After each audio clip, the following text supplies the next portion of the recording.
අයියට මහන්සිද? මම තේ එකක් හදාගෙන ඉන්නද? එපා එපා. එපා? ඇයි? වතේ වීරදාවේ? නෑ. එහෙනම් එපා කියන්නේ? දැන් බොන්න බෑ. මං හදන තේ රස මදිද? ඇත්තටම රස නැද්ද? නෑ නෑ රහයි. එහෙනම් මට දැන් තේ බොන්න බෑ තනු ජනන්ගේ. අයියේ දුකින් දින්නේ ආයෙමත් තව ට්‍රාන්ස්ෆර් කළාද?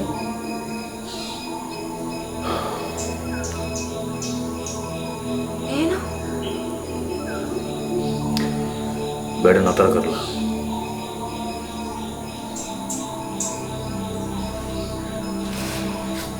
තනුජ දැන් දුවන්න දැන් අඬන්නද?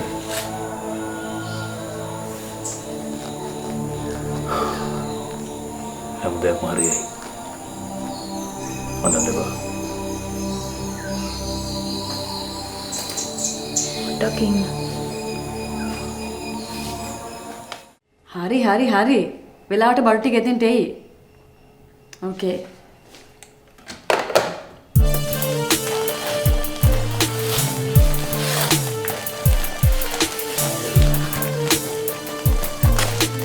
වැඩ ටික හරියද?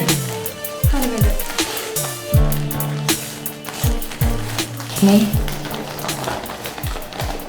අපි ඉස්සරහට වැඩ කරගෙන යනකොට යා පරිස්සම් වැඩ කරගෙන යන්න වෙනවා. මේ OIC මාරු කරලාලු නේද මැඩම්? ඒක තමයි ප්‍රධාන කාරණේ. මිනිහට යා අමාරු කාර්යයක් කියලා ආරංචි. මැඩම් එතකොට අපි අද රාට අර ගමන යනවද? ඔව්.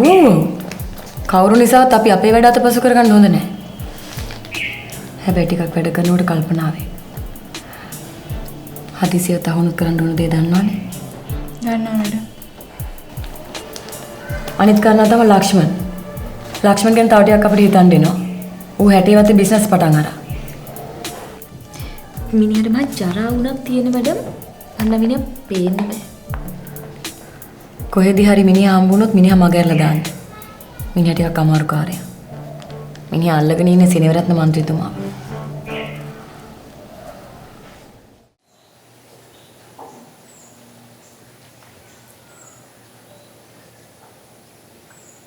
මම හැමදාම ඇවිල්ලා වගේ අහන කාරණාව ගැන වාට අදවත් උත්තරයක් හොයාගන්න පුළුවන් වුණාද? මොන කාරණාවදයි? වාට ඒවත් මතක නැද්ද? හා? අරක ඔව් ඒක තමයි. මම ඇහුවද? මොනවද කිව්වේ? වෙනදට කියන දේම තමයි අයියේ. ගමේ කසිප්පුකාරයෙක් ඒ දේ කරා කියලා තමයි නැන්ද හැමදාම කියන්නේ.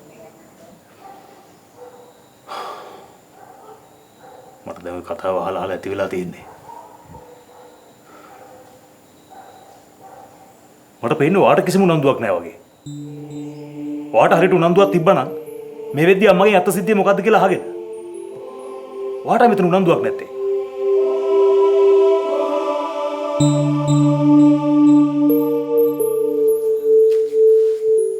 මතක තියාගන්න තනුජා. මං හොයන්නේ මගේ තාත්තා මරපු මිනිමරුවා. මිනිමරුවා.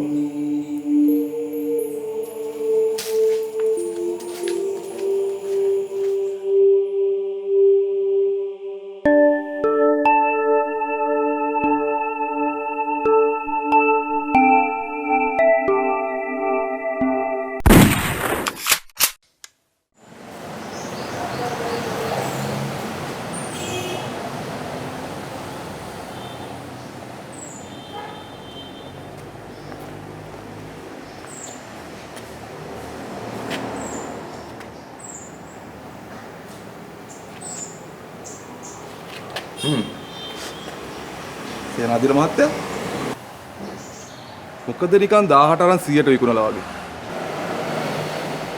නෑ බං.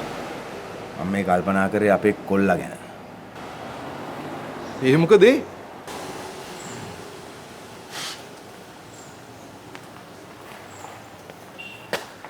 මට හිතෙන්නේ බං අපේ පුත්‍රයාත් මේ සේනාරත්න මන්ත්‍රීතුමාගේ පුත්‍රයා ගිය පාරේම යනවද කොහෙද?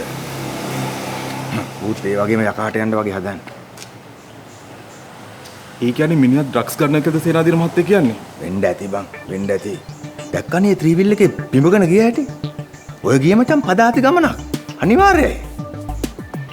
අනේ මොන්ද සේනාධිර මහත්තයා. ඌ පිඹලා ගියානේ. එහෙම නොවුනා නම් මං ගාන්නේ ඔකගේ කන කුටු වෙන්න.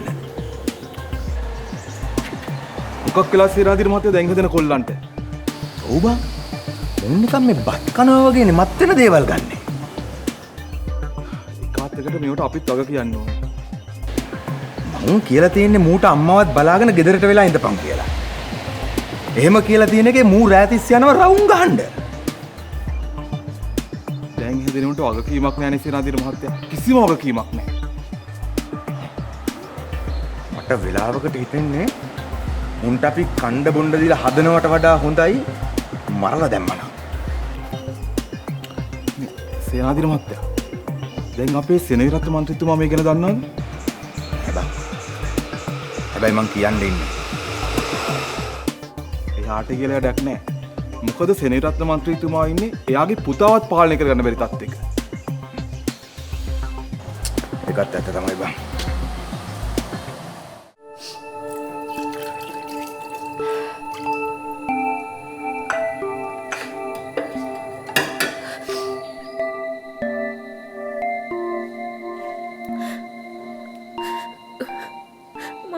දේ කළත් එයාට සෑහීමක් නෑ.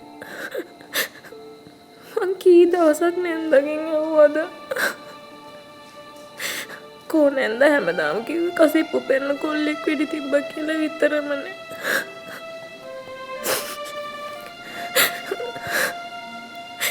ඉතින් නැන්ද නොකියපු දෙයක් මම කොහොමද අයියට කියන්නේ? හැමදාම ওই ප්‍රශ්නේ මගෙන් අහලා එයා මගේ හිත රිද්දනවා.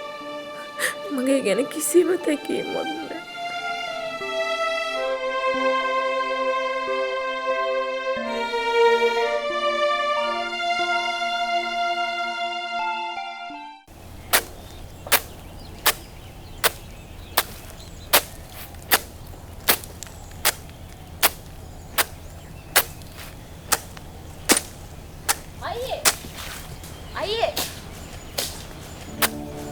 අයියේ මෙන්න මේක දෙන්න මම ඔක් කරගන්නම්.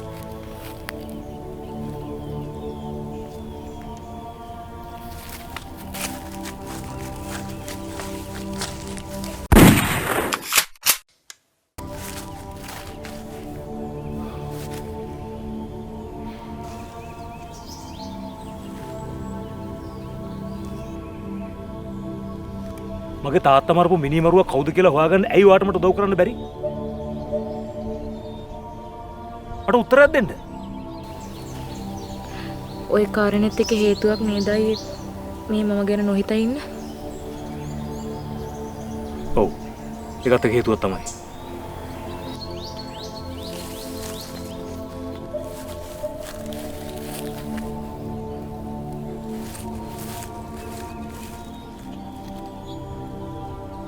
ඇයි අයියාට පහුගිය දේවල් අමතක කරන්න බැරි? මැරුණ මිනිස්සු මැරුණා. ජීවත් වෙලා ඉන්න ඔය ඇයි මේ ගැන හිතලා දුක් විඳින්නේ?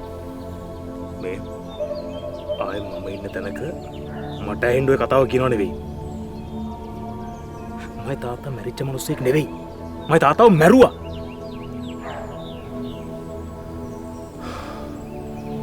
මොකෙක් කරේ අපරාධකාරයෙක් නීතිගරුක පොලිස් නිලධාරියෙක් වෙච්ච මගේ තාත්තව මැරුවා.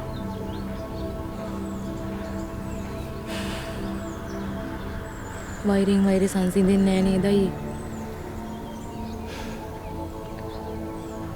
මේ මිනිමරුවව නීතිය රැහන්ට අල්ල දුන්නාට පස්සේ අඩුම තරමේ මගේ මේ හිතේ තියෙන වේදනාව හරි අඩු වෙලා යයි. මගේ තාත්තා ඉන්න තැනක ඉඳන් මන් දිහා බලලා සතුටු වෙයි.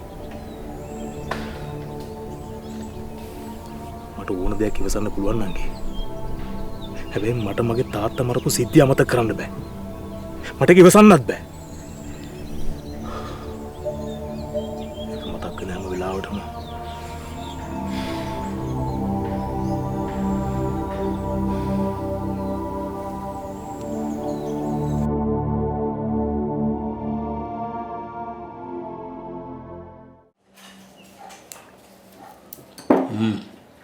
රසයි. ඉස්සරහට ඉතින් මට මේ විදිහට ගෙදර ඇවිල්ලා කාලය යන්න බැරි වෙයි බබා. ඇයි ඒ? ඇයි දෙන්නේ මං කිව්වේ? අපි ඔයසි මාත්‍ය මාරු කරනෝනේ. ඊළඟට මොනවා කාලා ගන්න කීයද කවුද දන්නේ? OIC මහත්තයා මාරු කරන එක හරි පව් වැඩක් නේද? ඇයි ඒ? නෑ ඉතින් ඒ මිනිස්සයා කාටවත් වරදක් කරපු කෙනෙක් නෙමෙයිනේ. ඒක නම් ඇත්ත. සෙනවිරත්න මන්ත්‍රීතුමාගේ පදයට එනරුව මිසක් වෙන කාටවත් කරදරයක් තිබ්බේ නෑ.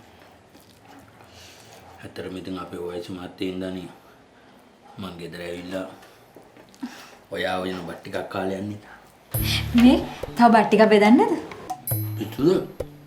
මේ කාලා තවත් ගන්න. මට නිදා ගන්නත් ඕන වෙයි. ඉතින් චුට්ටක් නිදාගෙන ඉඳලා යන්නකෝ. හොඳට තියේ. අර ඒ පොලිසිය යුද්ධයකට ගිහින් පරාදවල ඇවිල්ලා වගේ. මම මෙහෙන් සැප අරගෙන ගියොත් හොඳට තියේ. ඔයා කන්නද? පස්සේ කන්න.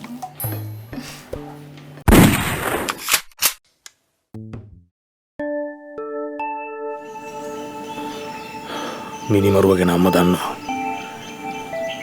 ඇයි අම්ම මට මිනිමරුව ගැන නොකියන්නේ? මං කලබල කරගෙන ලොකු අමාරුවක වැටේ කියන බය හින්දා. ඔව්. මං ඒ විත්‍ය දන්නවා.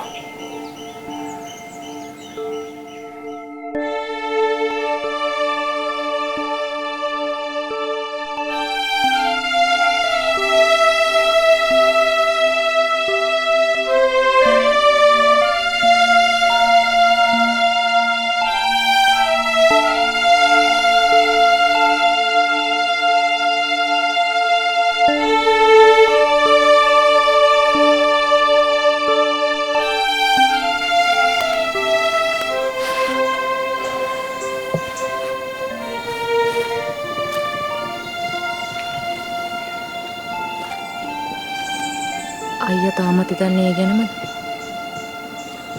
ඔව්. හරි ඉතින් මං කොහොම හරි නැන්දගේ ඒ දේ දැනගන්න උත්සාහ කරන්නම්කෝ. හැමදාම කියන්නේ ඉතින් ওই ටික තමයි. ඉතින් අයියේ නැන්ද කියන්නේ නැත්තම් මම මොනවද කරන්නේ?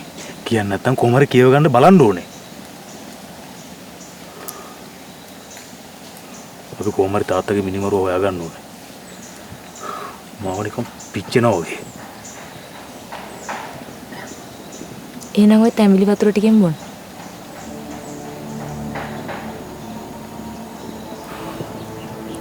තැඹිලි වතුර වලට මයි තියෙන කින නිවන්න බෑ.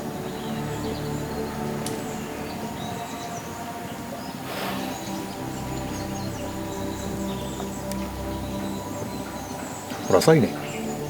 කොහෙන්ද? පිටිපස්සේ ගහින්. කඩුවේ කවුද? මම. ඔයා? ඇයි? කොහමද? ඊ මග හේතු කරා මම නැංග කේක් එක දාලා ඇත්තා. ආයෙම ඔය වගේ මොනවද කරන්නේ? තේරුණාද? මං හරි තේරුණාද කියලා? ඔව් තේරුණා.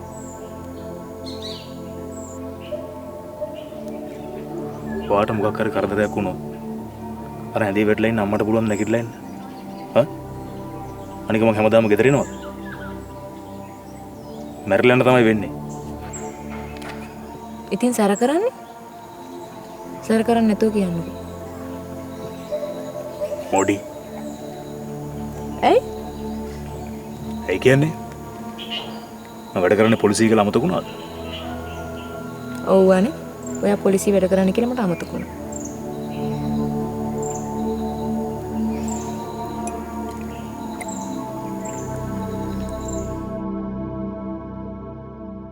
කාට පොරොන්දු ඉෂ්ට කෙරුවේ නැතුවත් ඔයාට පොරොන්දු ඉෂ්ට කළා ඇති. හරි. මං කොහොමද මල්ලි විශ්වාස කරන්නේ? මේ බලන්න ඔයාටත් වයස අවුරුදු 19යි. මේරේ අපිට කොහොවත් යන්න බෑ. අපි උදේ පාන්දර මැන්න. අනේ අපිට කොහොම රූම් එකක් දෙන්නයි.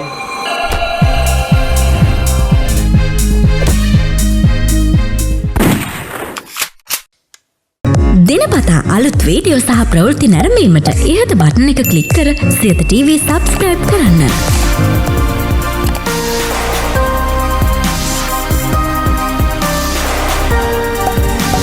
වීඩියෝ ගැන මුලින්ම දැනගන්න මෙම සීනුව ක්ලික් කරන්න.